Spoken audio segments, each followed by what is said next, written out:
Red Flags of Emotional Repression, Part 14, Space Holding. It's funny, this term holding space or space holding is real up in the zeitgeist right now.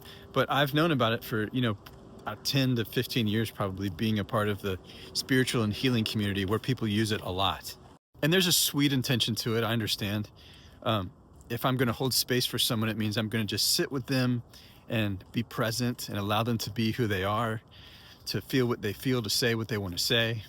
But here's the big miss. When people are emotionally repressed, and frankly, most people are to some degree, there's a mechanism inside of them that won't let them be themselves, right? So we're unable to hold space for ourselves because we're repressing our emotions. So the way the system is set up is that whoever it is that's seeking healing usually goes to a therapist or a healer or a facilitator or someone that's going to do work with them and hold space for them, which would be great if the therapist, healer, or facilitator pointed us directly to the root of suffering and showed us how to get free of it, right? But most don't, because most are trained in something like holding space for other people or helping people deal with the problems and the emotions that they're more conscious of. But here's the thing. We're not suffering because of what we're feeling. We're suffering because of what we're not feeling.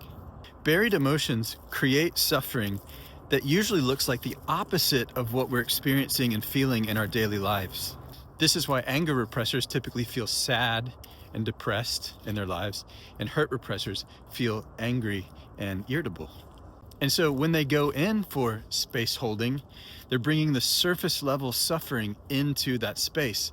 And this can go on for years.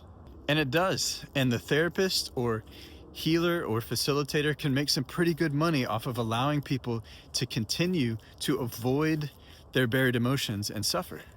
I've done it. And of course, we as helpers don't usually know that we're doing it, but that's because we haven't addressed the buried emotions and the root of suffering in ourselves.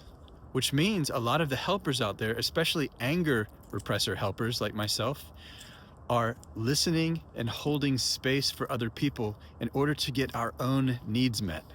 This is the MO of anger repressors, right? To be the good boy or the good girl who listens and helps and saves and holds space for people, right? But not only is this a little gross and massively codependent, it's actually enabling people to stay stuck in their suffering. To really be helpful to someone isn't just to hold space for them, it's to challenge them as a means to point them towards what's causing their suffering in the first place. And then showing them how they can resolve it on their own. So they don't need someone to hold space for them for the rest of their lives, right? So they can wean off of mom and dad and grow up and end their own suffering. And this is why we mentor people in KI versus facilitating or holding space for them, right?